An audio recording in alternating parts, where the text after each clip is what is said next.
Hi there, my name is Don Barber. I'm a Senior Solutions Architect Manager here at Strategic Accounts in AWS, and welcome to Shift Your Machine Learning Model into Overdrive with AWS Deep Racer Analysis Tools.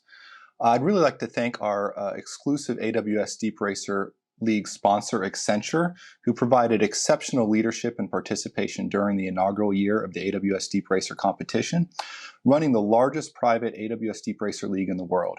The Accenture AWS Business Group, or AABG, is the driving force for the collaboration between Accenture, AWS, and our joint customers through our one-of-a-kind partnership. AABG delivers the best of AWS services and Accenture's unparalleled breadth and depth of industry and technology experience. For more information, please go to www.accenture.com/AABG. So just want to level set so far on your Deep Racer journey. Hopefully you've had a chance to take the AIM 203 course. You've had a chance to go into the console, play around, and evaluate, train and evaluate an AWS Deep Racer model, and submitted that to a leaderboard. If you haven't done that, I very much encourage you to go take that AIM 203 course, play around there, get familiar with it, and then come back to this course. What we're going to be going through today is first we're going to be going into what's new for the 2021 AWS Deep Racer League. Then we're going to be talking about how to take your reward function to the next level. We're going to go into how to interpret those training graphs that you see in the console and really, pull out some insight there. And then diving even deeper to get additional insight, how to analyze your training logs and your model itself. So first off, for AWS Deep Racer in 2021, I have this little video to show you with all the exciting things going on. The AWS Deep Racer League is the world's first global autonomous racing league, where developers of all skill levels can get hands-on with machine learning through a cloud-based 3D racing simulator. This year, AWS Deep Racer introduces the Open and Pro divisions. Anyone can race in the Open division and earn digital rewards. But to score a spot in the Pro, you need to finish one of the monthly virtual races with a time in the top 10%. In both divisions, racers can win monthly prizes, including dozens of vehicle customizations and hundreds of official Deep Racer items. Those who earn a spot in the Pro division can also win Deep Racer Evo cars and a trip to AWS reInvent. Get in the race and start training your Deep Racer model today. Awesome. Really excited about this year's league. Next, we're going to go into some reward function tips and techniques here. So just a quick little reminder of what a reward function is. It is a Python function, and a Python dictionary is passed in. You can see it's called params here in this example. And on the next slide, we're going to talk about all the different information that's passed in that dictionary. But in this specific example, you can see that it's using both two of those pieces of information, track width and distance from center, to basically reward if the vehicle is within the middle 25% of the track. And if it is, give a reward. If it's not, give a very low reward or a punishment in reinforcement learning parlance. So diving in a little bit deeper here, here's all the different reward function parameters that are available to you as a developer. The AWS Deep Racer documentation does have specifics on each one of those. But diving into a couple of those, just that might be really interesting for you as a developer.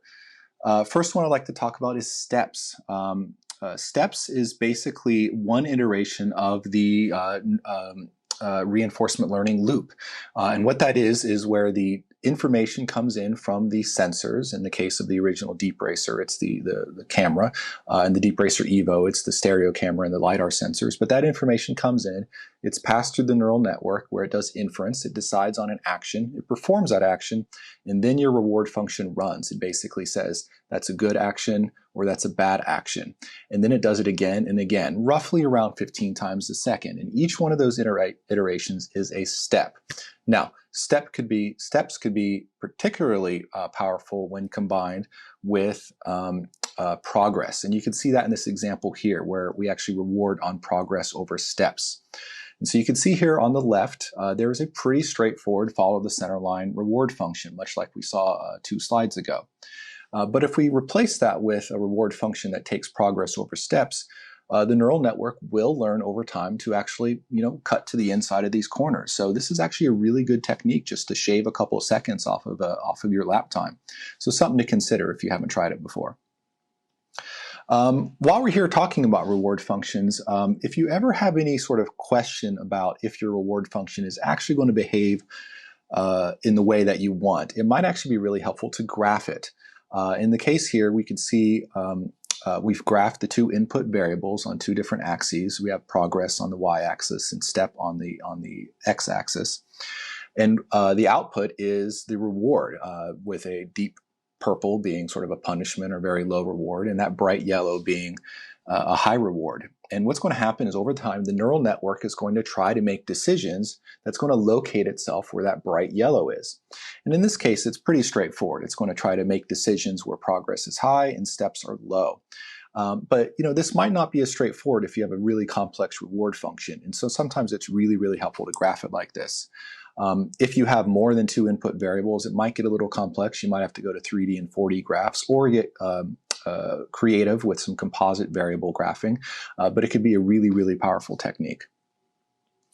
Another input parameter that's really, really helpful here is waypoints. And waypoints are a great way to adjust the behavior of your inside the logic inside your reward function, depending on what you want at certain points around the track. And we normally do want different behavior at different points around the track. So for example, looking at this reInvent 2018 track right here, you can see this straight away along the bottom here. We want to go straight and fast there.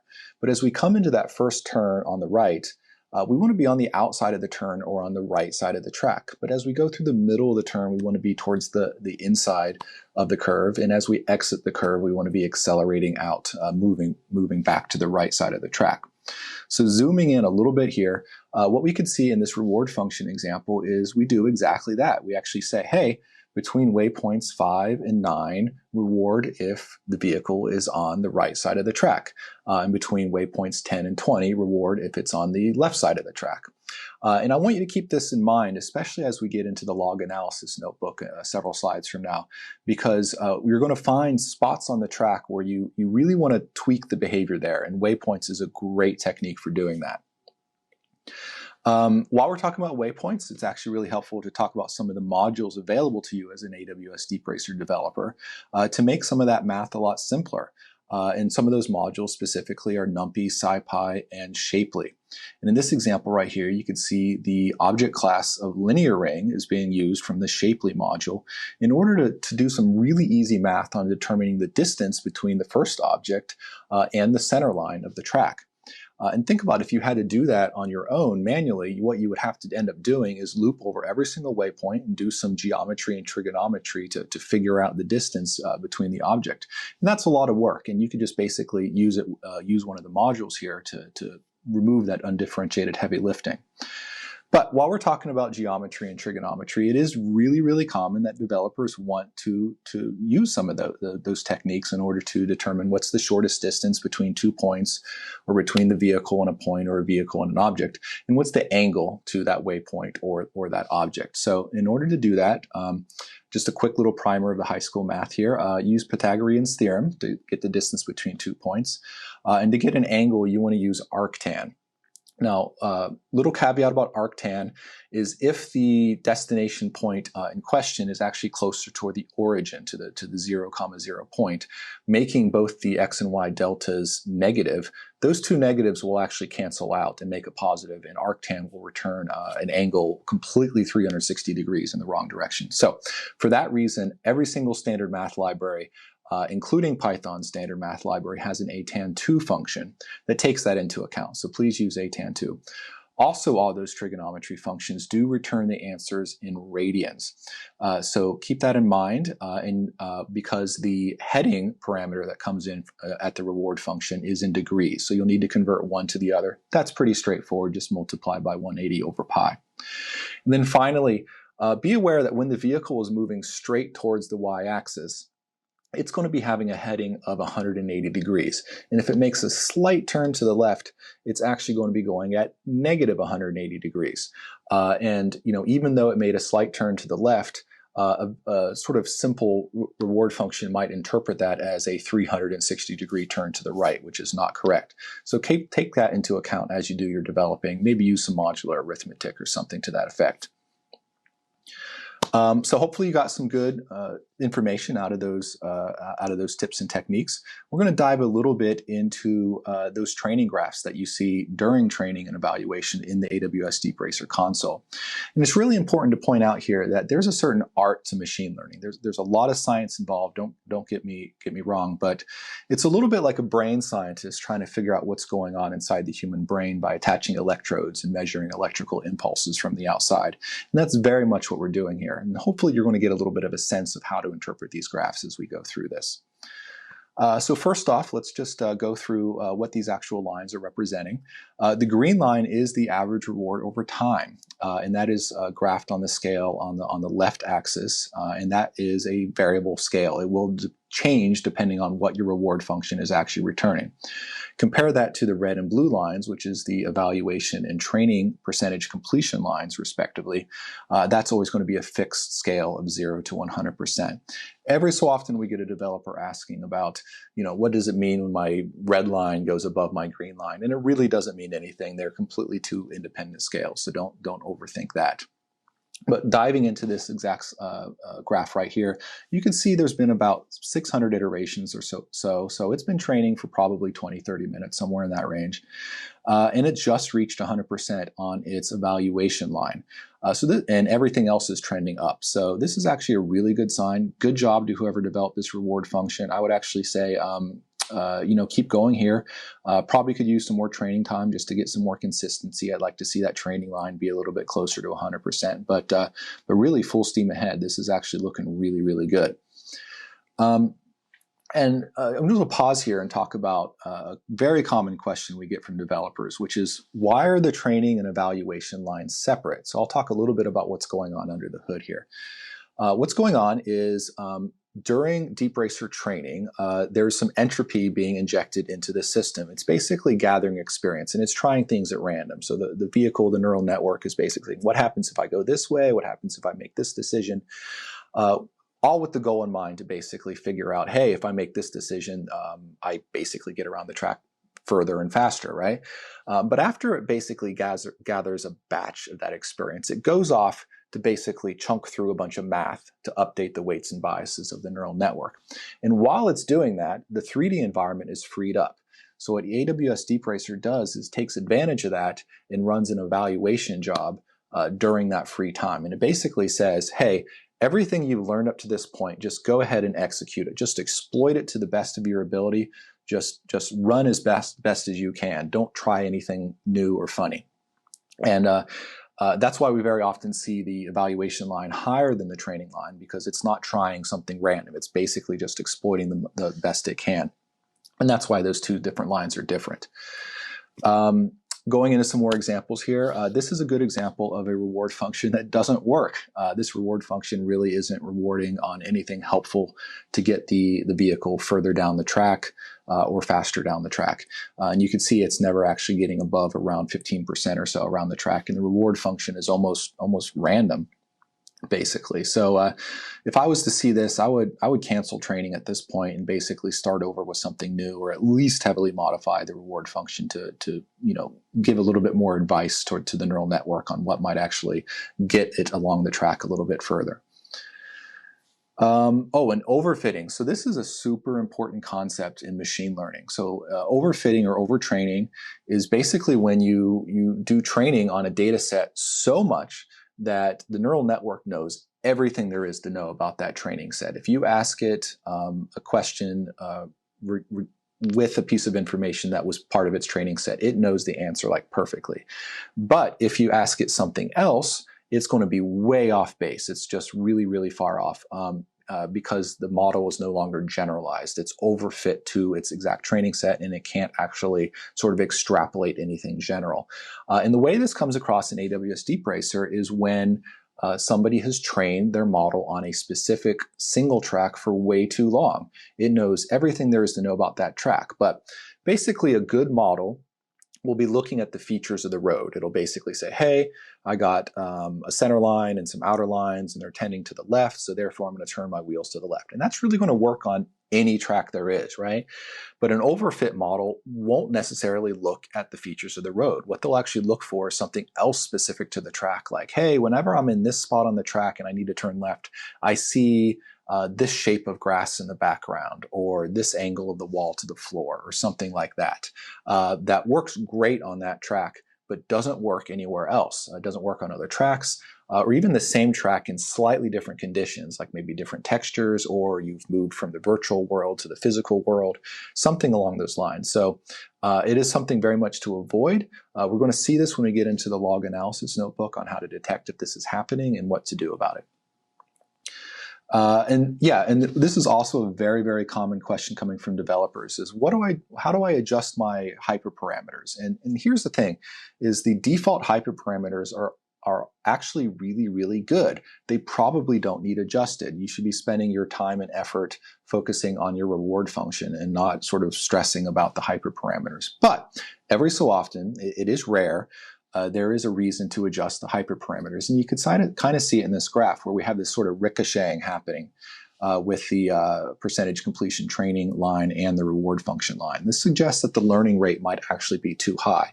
So it goes and does its batch of learning and adjusts the weights and biases of the neural network too high past optimal. In the next training batch, it actually adjusts it too low, below optimal, and it can't actually zero in on what's actual optimal because its learning rate is too high. So it might actually make sense to pause training and resume it with a lower learning rate. Pretty rare, but does happen from time to time. So hopefully you got a good sense of the art of interpreting those models, right? Those training graphs. We're going to jump into what happens if those training graphs don't have the insight that you're looking for. Well, DeepRacer does make the actual training logs available to you, and you can analyze them for pretty much whatever you need. And here's an example of those training logs. So this is just one line. A typical log will have thousands of these. This specific one is from episode 619 in step number 44. An episode is basically a lap. So from the point that the vehicle starts at the starting line and makes its way all the way around the circuit, or alternatively starts at the stop line and goes off the track, right? That's one episode. And a step, again, is that one iteration of the neural network feedback. So sensor data comes in, infers through the neural network, it makes an action decision, executes that decision, then your reward function runs and says that was a good decision or a bad decision. That's one step. And so there's thousands of these entries, but for each one of them, you have this information about the vehicle and the vehicle's environment. So you could see the vehicle was at X coordinate 1.09 and Y coordinate, X coordinate 2.95 and Y coordinate 1.09, and the vehicle's heading and speed, etc. So you could analyze this data and pull all kinds of insights out. And where many developers get their start with that is this AWS samples notebook available at this URL. So what I did is I loaded this notebook into a SageMaker notebook and ran it against trained a model and basically processed it. And I'm going to show you some of the outputs from that. And what we could see here is one of the first things we could see is it gives us a way to visualize waypoints. This is the Hot Rod Speedway map, and you can see there's 168 waypoints here. And the waypoints are actually fairly evenly distributed. That's not necessarily true of all maps, so it's good to go in there and visualize it. But let's say we really wanted to tweak our reward function behavior at that turn right there at the top middle. We might actually say if the waypoint is the closest waypoint is between 23 and 34, do something different. So this is a powerful technique, visualization capability here. Now remember, there's thousands of lines in that log entry, and the graphs actually get really, really busy if you graph all of them. So what the notebook does is it groups them into batches of 20 and then graphs those. That is configurable. Just be aware that's what's going on. But if we look in this top graph here, that is actually the mean reward over time. That is the same as the green line that we saw in the console. But diving deep a little bit more, we could pull out a bunch of additional insights. We could actually see that middle graph there is the deviation over time. So even though our average reward is going up it's much less consistent. It's actually, sort of bouncing around quite a bit more. And we can see that even more clearly on the scatter plot at the bottom. And if I was to see that scatter plot there, I would actually think, you know what, I'm going to let this train more until I get a little bit more consistency in my reward function. This is almost random. Sometimes it's really good, but sometimes it's really bad. And before I'm going to actually put this into like an official race, I'm going to want a little bit more consistency. Another technique that the log analysis notebook has is this ability to sort of develop a heat map of where the neural network is being rewarded as it travels around the track. And what we can see in this example here is that it's basically getting rewarded for following the center line, which is pretty good. If it's making its way around the track, that's good, right? But if I actually overlay sort of my personal attempt at a optimal racing line here, we can see a couple improvements here that we might be able to make. And this is actually a great case for putting those if statements in your reward function to maybe reward a little bit differently when we're at different spots on the track. So maybe on that curve where I want to cut it to the inside, I could put a little if statement that I'm if between these two different waypoints reward if I'm on the left or the right side of the track. What's also really important here, though, is that this heat map is basically just showing where the neural network is being rewarded at all. You're not actually sure that it's being rewarded for the right thing. And in order to do that, we actually need to dive into every single possible action that's being chosen by the neural network. And so for that, there's actually a capability for that in the notebook, and we can see one here. This is the actual graph for the action steering of straight ahead at 1 meter per second speed. And we could actually see maybe that straightaway at the bottom that it's getting rewarded for going straight at 1 meter per second, which is kind of what we expect.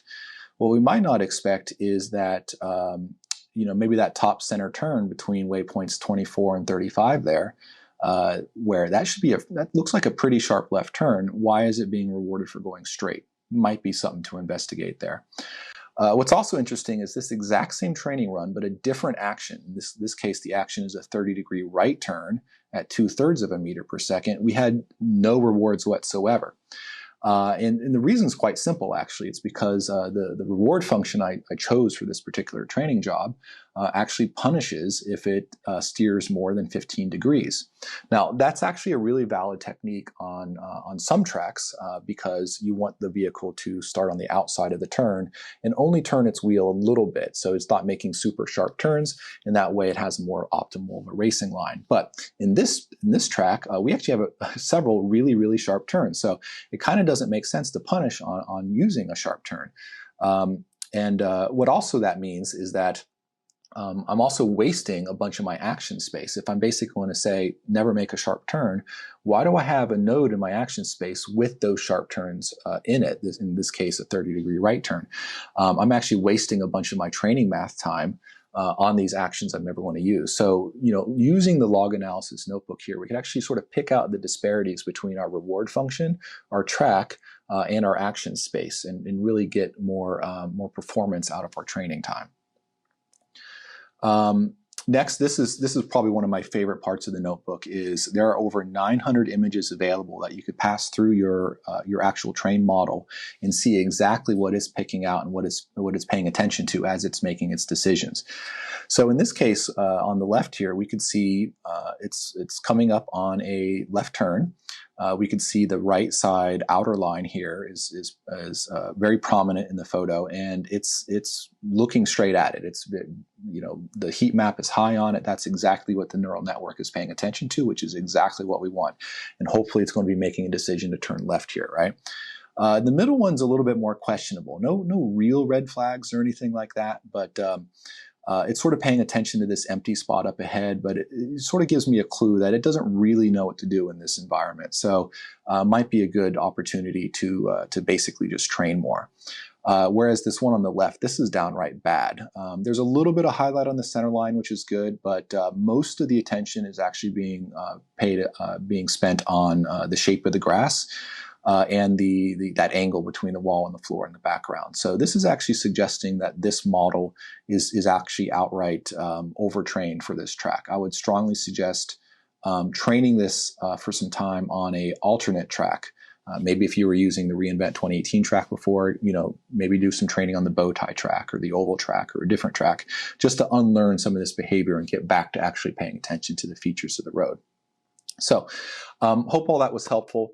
I do want to again, thank the league sponsor Accenture. They are a global professional services company with a great history of helping customers around the world. They've done a lot with Deep Racer.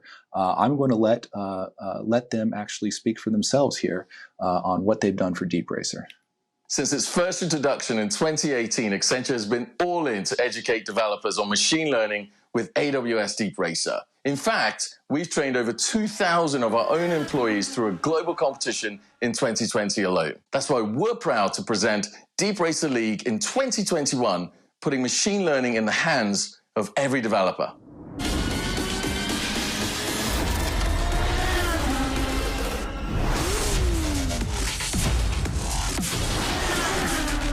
Go.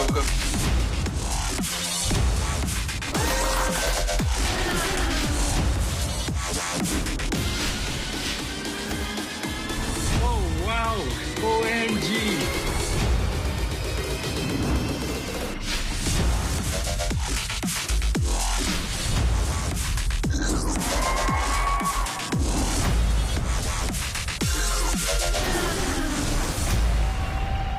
Awesome. Accenture has been a great partner. They did launch the world's largest private AWS Deep Racer League in 2019. They did do a virtual league in 2020. And in fact, at AWS reInvent 2020, one of their employees was one of the top 3 finalists for the AWS Deep Racer Championship Cup. I encourage you to check out Accenture at www.accenture.com/AI. So hopefully you've had a good opportunity today to learn how to take advantage of all the reward function parameters available, how to interpret the training graphs and determine if your reward function is delivering the desired results. So understand the art of understanding those graphs in the console, and also learn how to take advantage of that log analysis notebook in order to pull insights out of your training logs and the trained model itself. There's some additional resources here to help you along on your AWS Deep Racer journey. Additionally, as you travel along with your machine learning journey, I do recommend you take advantage of all the courses and training material available from AWS Training and Certification. So once again, my name is Don Barber. I very much appreciate the time you spent with us here today. Developers, start your engines, race through the open division into the pro division for prizes and glory. Really looking forward to seeing you on the track. And finally, I very much encourage you to complete the session survey. It really helps us to improve these for the future, and have a great day.